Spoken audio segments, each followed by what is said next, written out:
You and Chris are going to be in here talking about God knows what.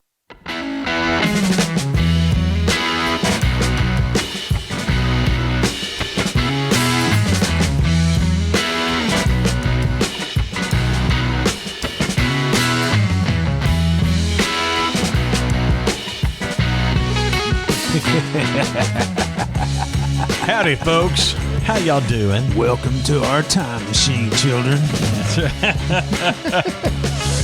Yeah, the time machine. Time keeps rolling, baby, and it You just wake don't up stop. in the morning and you jump out of bed and forget you can't jump anymore. Yep. Bust a knee and man. poop your pants all at the same time. Well, that's a lot of information, Chris, is what that is. Well, I'm just telling these kids the truth. Yeah. It don't get no better. It don't get no better. Ladies and gentlemen, this is the Retro Show. Hi, how y'all doing? What's up, guys? I am Butch Renfro, and I'm joined, as always, by my co-host, ladies and gentlemen. Chris Curtis. Oh, my crowd. Hey, and that chick is back. I know. Do you keep letting her in? Well, even though she has an Adam's apple, I let her in. So, ladies and gentlemen, the Retro Show is an homage. He tried to get me that time. I was ready wondering why he said what he said. Why, Butch? Just to make you, stop in your tracks. Ladies you did. You did. Yeah. It's an homage to growing up in the 70s and 80s, much like we allegedly did. No, we did. No, we were kids then, but we never really I don't completed the think we process of growing up. We So, grew up. so there you go. Ladies and gentlemen, if you'd like to find out all about this podcast, you can go to retroshow.net and find out where to either watch or listen to this podcast. You can listen to us on almost any place where you get podcasts out there. And if you want to look upon our handsome visages, you can do so over at YouTube. Couldn't went all night without that. Anyway. And also, Chris, we have a phone number. We do. Of course. 501-697-9933. And there you go. You can call and leave us a voice message if you would like, much like or you can text us at that number too, much like Mr. Kyle King did, and he wanted to actually set the record straight on something. Oh, okay. On a previous podcast, It was a quarter of oil and a gallon of gas. He said it was actually. I know that's where this. No, is he said it was 2 quarts of oil. I had to buy one. That's the problem. And he said he would not like, and I had said, man, I bet he wishes he'd never gotten rid of that truck. He said he'd like to have it back if he could blow it up. So, no love lost on Mr. King's Kyle, I would truck. love to see you, brother. Yeah. I hadn't seen you in a long time. But yeah, so, he's just setting the record. It was 2 quarts of oil a day. Yeah, I think my memory was one because I had to buy one. You had to bought buy the one? other, Well, I guess. Yeah. It's only fair. Yeah, gallon of gas and a quarter of oil. That was a Friday night cruising right there, folks. That was. Folks, the topic of today's show, should we get around to it, is Gilligan's Island. Okay, and the reason we're doing this is because I know all of you had syndicated shows you watched in the afternoon as kids growing up. And this was one of them, along with you probably had Addams Family, Munsters that came in there, Daniel Boone. There's one, man, that me and my brother delved into it at an early age, and that was, what is it, Dark Shadows? Dark Shadows. That was actually a soap opera. Yeah, it was a soap opera. Yeah. But it came on right before the afternoon stuff started up. And Barnabas Collins. Yes. He was a vampire. Yep, it was a vampire soap opera. You can't make this up. No, but it was a thing. It was a thing. It was. They actually did a movie. They did with Johnny Depp. It was probably 15 years ago now. You know what, man? Like they remade Willy Wonka with Johnny Depp. Yeah. Why? I know. Actually, okay, so my son went to go see this latest Willy Wonka I'd like to movie. see that one. It looks he good. actually said it is not a prequel to the Depp one. It's a prequel to the Gene Wilder one. Yeah. that we watched, and said it's very good, actually. Yeah, So he it really looked like a enjoyed that. prequel for sure. Yeah, so he enjoyed that quite a bit. Batman Batman in the afternoons. and yes. Yeah, That Batman, the 1960s Batman. Yep. And see, that's the thing. When we were growing up, it was basically all of the shows from the 60s Right. that had been series back then that they were showing in the afternoons before, adult programming came on, I Right. guess. And so it was a lot of sitcoms from that time period. Andy Griffith, and shows like Star Trek. The Little Rascals. Little Rascals, yes, absolutely. Yep. I think that was a morning thing. It might have been Quite a bit, yeah. I mean, I had my morning shows I watched too. You had Lone Some of the Ranger in ladies. the morning. The Lone Ranger, Sergeant Preston, And and his and- dog King, or yes, Sergeant of the Sergeant Yukon. the Sergeant Yukon. Preston of the Yukon, I think was Watched the name it of that every show. morning. Oh yeah, that was fun stuff, man. Yep, eating a bowl of cereal, getting ready for school. Getting ready for school. And the funny thing is all these were made back, a long time before us. Right. And these were shown in the, I would say, mid to late 70s when we were kids. Yeah, And, I think that both of those shows were made in the 50s or the early 60s. Right. One of the two, the Lone Ranger and Sergeant Preston. Oh, yeah, for sure. Back then. Ladies and Lassie? gentlemen, Lassie. Oh, yeah. Lassie. Timmy stuck in a well. Roof, roof. He broke his Flipper. leg. Roof, roof. Flipper. Yeah. Gosh, I almost forgot about Flipper was Lassie of the ocean. It was. It was. Yeah. It There's was no other way to Lassie put of that, the folks. ocean. It was Lassie of the ocean. But yeah, folks, we just love that you're watching here, and we're going to come back in a little bit because right now we have to talk about our producers.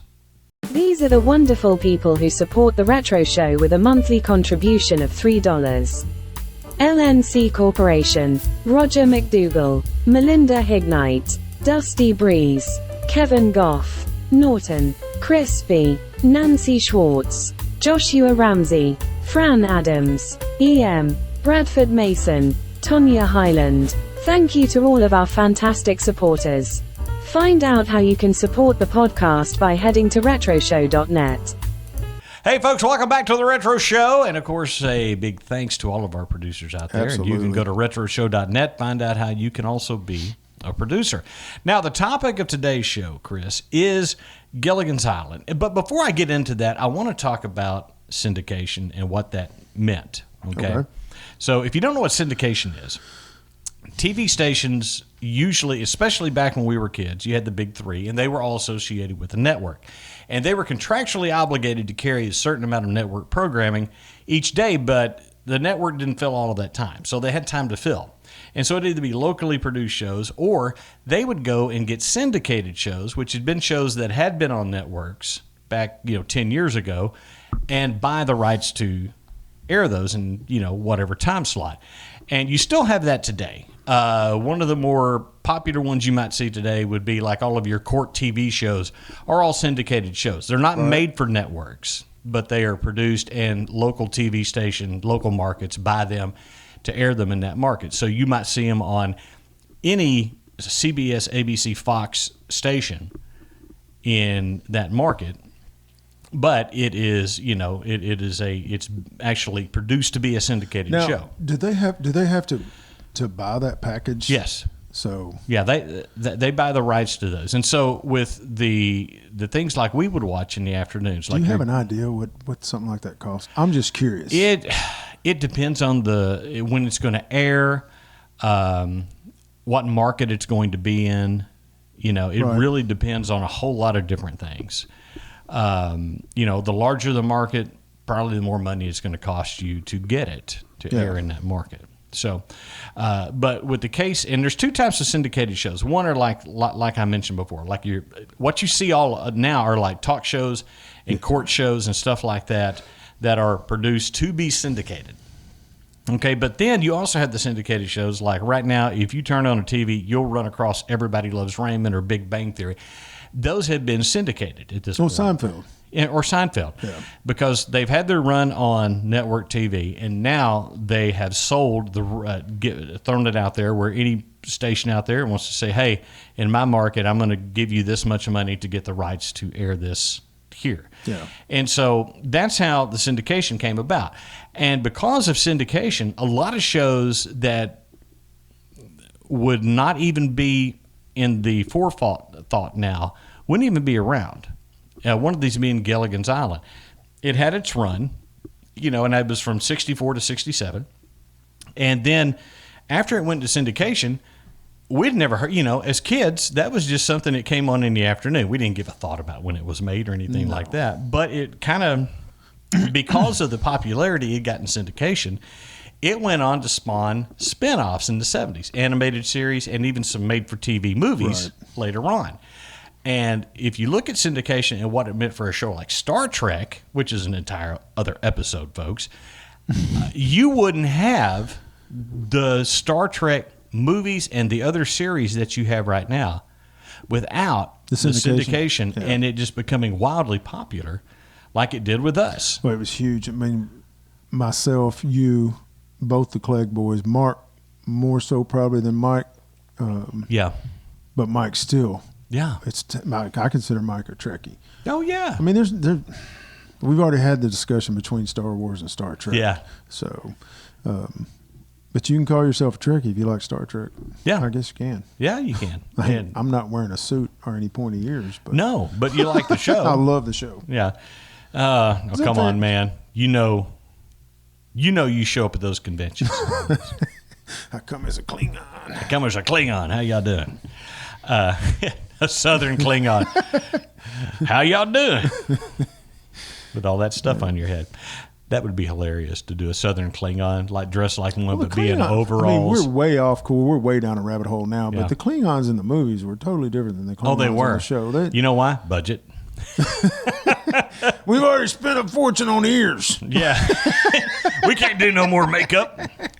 Tell you what, we're just going to put some face paint on you and give you some eyebrows. We've spent a fortune on ears and green paint. We can't do. You know how much it cost to paint that chick on for that last episode? Oh, my goodness. But, folks, Gilligan's Island was a show that aired from 1964 to 1967. And I would say, no matter where you're at, I guarantee you it aired probably in the afternoons. Yeah, somewhere, some point. At some point. You might have watched it in the mornings, but, it was one of those shows that just aired, and we had it. Hang on. Now we're podcasting. Sorry. That's okay. And it did. So Gilligan's Island, in its original run, aired for 3 seasons on CBS. Now, the premise was, if you've never seen Gilligan's Island, 7 people leave a Hawaiian port on how long was the cruise, Chris? 3-hour cruise. A 3-hour tour. Just sit right back and you'll hear a tale of a fateful trip that started from this tropic port aboard this tiny ship. The mate was a mighty sailing man, the skipper brave and sure. 5 passengers set sail that day for a 3-hour tour. A 3-hour tour. The weather started getting rough, the tiny ship was tossed. If not for the courage of the fearless crew, the minnow would be lost. The minnow would be lost. The ship's aground on the shore of this uncharted desert isle, with Gilligan, the skipper too, a millionaire and his wife, the movie star, the professor and Mary Ann, here on Gilligan's Island. Then the storm hits, they get blown off course, they end up on a desert island, and there they are. 3-hour tour. A 3-hour tour. Oh, if you think this is not being... by the way, folks, you've already seen it because I've inserted it in there, the intro to the show. Oh, yeah. But yes, a 3-hour tour. And, it was goofy. It was silly, but it was fun. You're going on a 3-hour tour. Yeah. You have a single country girl, basically. Yeah. A single Hollywood actress. Right. A scientist. Mm-hmm. Daddy Warbucks and his old lady. Yeah. Right. And the skipper and Gilligan. Yeah. But the people that are taking the cruise, what an odd group. What an odd group. It's like it was made for TV or something, Right? Like a show. You see what I'm saying, though? But here's the funny thing. So here, let me go ahead and tell you about the cast of characters was on this show. So basically, all the episodes revolve around them trying to get off the island. Right. Every one of them. And they're usually, if they're even close to doing it, Gilligan finds a way to screw it up. Every time, and keep them there. So the cast of Gilligan's Island was Bob Denver as Gilligan, and they never mentioned his first name except in the pilot. And really? It's Willie. Really? Willie Gilligan. But yeah. Alan Hale Jr. was the skipper, and his actual name was only probably tossed out there a couple of times. It was Jonas Grumby, but he was just the skipper. Jim Backus was Thurston Howell III. Great role. It was an iconic role. He was also the voice of Mr. Magoo. Yes. Yeah, I actually did know that. So he was the voice. I mean, you could just tell. Yeah. He had a very distinctive voice.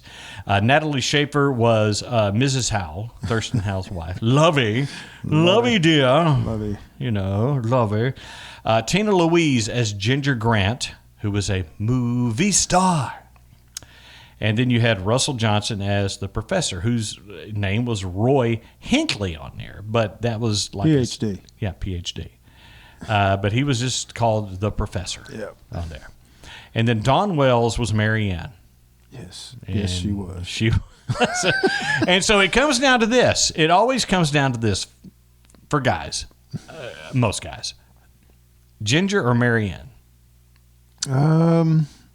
There's a caveat to that. Oh. I would think Ginger would be like a romantic weekend getaway and then probably never see each other again. But Mary Ann would be somebody you would spend the rest settle of down with. Yeah, settle down with.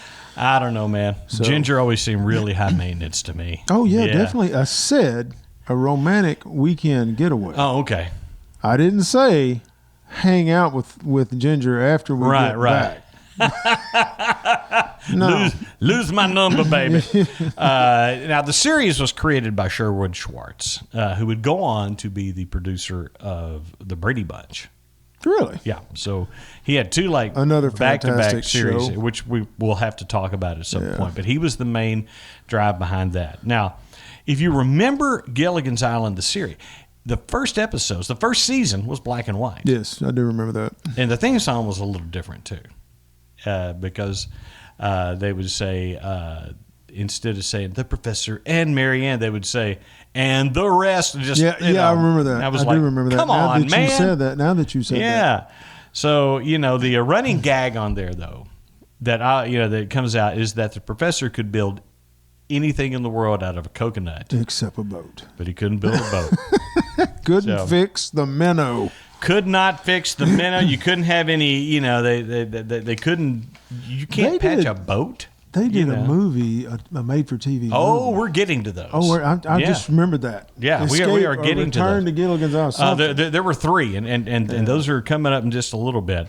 But usually there was a different. There was a whole running theme to every show. Either they had other people that came into the island that would show up there. Yeah. Okay.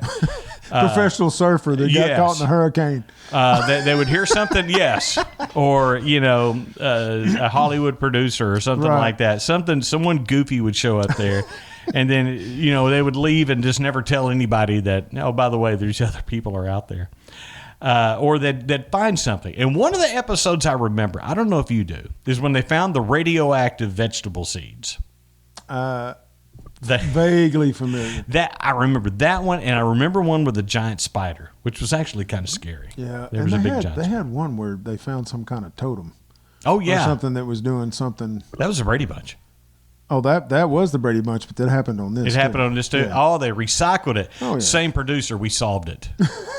The mystery solved. It was something similar. Yeah, it was very similar to that. Some model or something that. But it's really funny. And that was the Brady Bunch in Hawaii. Yeah, that was by the Brady. Way. Yes, which Don't throw Brady Bunch in my face, buddy. Some Brady Bunch, don't you? That's right. Now, there's a lot of slapstick on this show. It was very silly. It was very over the top.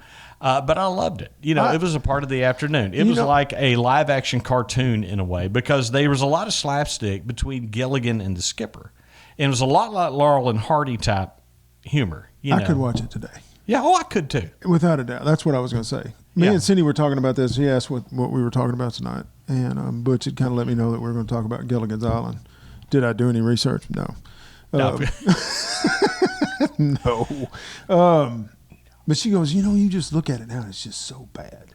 It is so bad. I'm like, it is what it is. It is what it is. It's a product of its time. That's right. And, here's the thing. If you objectively look at a lot of the shows that we watched back then. Same recipe. They're not great. No. Batman, by any stretch. I mentioned Batman. Oh, yeah. I mean, even the movie. Yeah, it was just.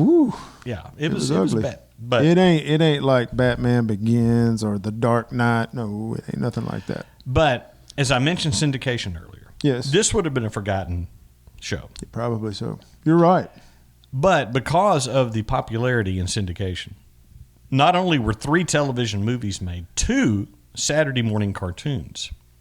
Gilligan's Island? Yep, were done. There was the okay, so let's talk about the made-for-TV movies first. In 1978, Rescue from Gilligan's Island. They finally get off the island, and then the whole thing is them trying to reintegrate back into the world. 15 years later, everything's changed, and and they end up back on the island at the end of the. I remember that. Yeah, so the second one was castaways on Gilligan's Island. So they're rescued again, and then they go back on purpose to turn it into a resort. Yeah. And that leads into the third one, which was the Harlem Globetrotters. Yeah, the Harlem Globetrotters on Gilligan's Island. That was the last one they made in 1981. Yeah, there's a reason for that.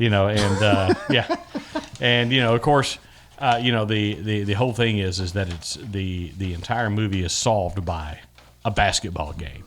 Of course, at the end. And then, of course, I mentioned the cartoons. The cartoons were The New Adventures of Gilligan. It was a Filmation-produced animated remake, and it was on from 74 to 77. And one called Gilligan's Planet, which lasted 1 year. It was one and out.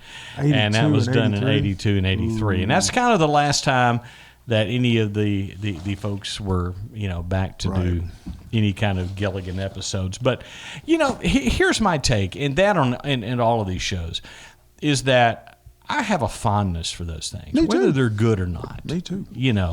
That they came on at a time where you had 3 television stations and PBS for Sesame Street.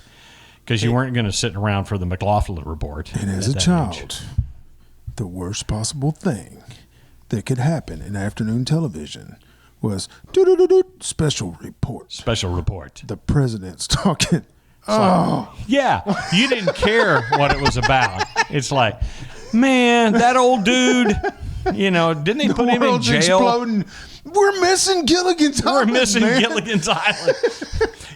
But you didn't care about that as a kid, though. No. You just wanted to see your shows, man. That's right. But yeah, it was a lot of fun back in the day when we would watch those kind of shows. I have a fondness for those. And so Gilligan's Island was one of those shows that we would watch. The other ones I remember that would come on in the afternoons, were Andy Griffith, Batman, Star Trek. Those are the ones that just come to mind. Munsters. The Munsters, of course. Sorry, Butch. Butch Patrick, who's been on this show. Yeah. Sorry, man. Yeah, no, it was just flooding in when he was talking about shows we watched as kids. When I pulled Daniel Boone out, I was watching that at 3 and 4 years old. Had to be in. Jim Skelton, if you're listening to this, you remember. I had to go in. We couldn't play anymore because Daniel Boone's coming on. That's right. But a lot of shows like that, and it was formative for years, man. And I just love that kind of stuff. I do too. But you mentioned, and I do want to. I want to do an episode on this because we can't get into it now. But the whole thing on the Little Rascals and how stuff that was produced in the 20s and 30s, and it seems weird for me to say because we're in the 20s now again, but 100 years ago. Yep. Connected with us. It was fantastic. Those shows, it was basically kids shows. It was a kid show. But they were fantastic. They were. And I loved them. And I still, I had the complete Little Rascals collection. Did you? Yeah. You don't have it anymore? Oh, I still have it. Oh, we need to sit down and watch some. Oh, I know we do. That'd be fun. That'd be fun to sit here and watch. I'll tell you another one that I was thinking of a while ago when I said Andy Griffith, and there was a spinoff of that, Gomer Pyle, USNC. Oh, yeah. I religiously watched that show. Oh, yeah. That show was hysterical. Oh, yeah. It was great. It's fun stuff, man. Yeah, man. But absolutely. Folks, listen, if you can, join us on our Facebook page. You can find it at retroshow.net, and tell us what shows that you would like to hear us talk about here on the podcast, because we would love to do that. If you got a particular favorite show that you watched back in the day, just let us know, because these are things that we're just fond of, man. Yep. And we'll ramble on about them for hours. Yes, we can. We can do that. I've seen us do it. But but man, listen, folks, thank you for being a part of this today. This has been a lot of fun. We love talking about everything that we did growing up and the shows that we got to watch and everything. So once again, Chris, give them that phone number one more time. 501-697-9933. You didn't think I was going to pull it off, did you? Yeah, I'm telling you. Ladies and gentlemen, thank you so much for joining us today. It is an honor and a lot of fun, and we wouldn't do it if it wasn't fun to sit here and do these shows with you. So listen, folks, join us next time on The Retro Show. I promise you there's going to be a next time, because we're about to record it. Listen, you guys, go out and make your day. AMF, guys.